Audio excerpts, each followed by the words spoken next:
إن هؤلاء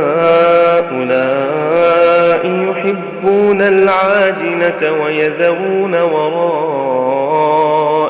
يوما ثقيلا نحن خلقناهم وشددنا أسرهم وإذا شئنا بدلنا أمثالهم تبديلا إن هذه تذكرة فمن شاء اتخذ إلى ربه سبيلا وما تشاءون إلا أن يشاء الله إن الله كان عليما حكيما يدخل من